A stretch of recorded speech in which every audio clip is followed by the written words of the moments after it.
Une roche littéralement dans son pare-brise, c'est le genre de malchance qu'on veut éviter à tout prix. Eh bien, à Jonquière, il y a des personnes qui se sont plaintes parce que des jeunes lancent des roches sur les voitures à partir des viaducs sur l'autoroute 70. Non, ça me surprend plus aujourd'hui. Moi, je ne voudrais pas avoir ça parce que c'est sûr, j'ai un accident sûr et certain.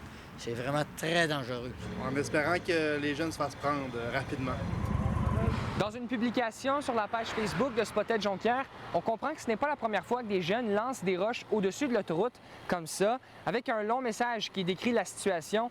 Ces photos étaient jointes. L'auteur de la publication invite la police et aussi la ville de Saguenay à réagir. Non, ça ne me surprend pas.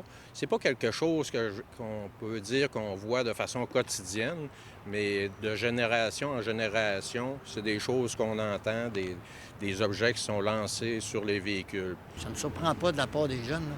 Ils brisent tout dans les parcs et tout. Parce que les jeunes font n'importe quoi aujourd'hui. Ils n'ont pas vraiment conscience de l'impact que ça a là, au niveau des personnes après ça. Là. Puis ils se rendent pas compte que ça peut être très grave.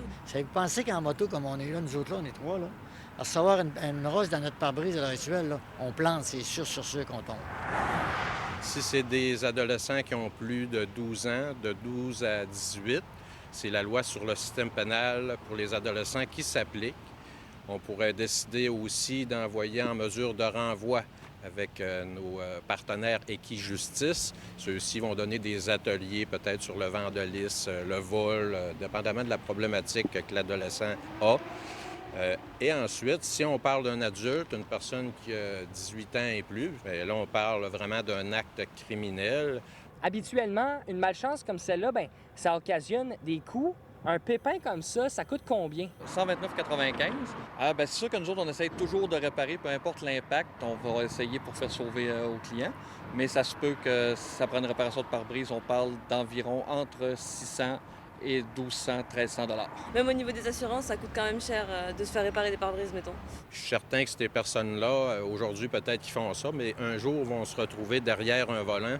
Puis ça va être les premières personnes à se dire « Oh, c'était pas une bonne idée de faire quelque chose comme ça. » Parce que quand on conduit, on ne s'attend pas à recevoir un projectile. J'ai communiqué avec la ville de Saguenay qui m'a directement redirigé vers le service de police de la ville. Du côté de la police, ce qu'on mentionne, c'est que si on est conscient d'une situation comme celle-là, d'un jeune qui lance une roche dans un pare-brise, eh bien, il faut absolument le signaler aux autorités. À Saguenay, Étienne Ouellette pour Nouveau Info.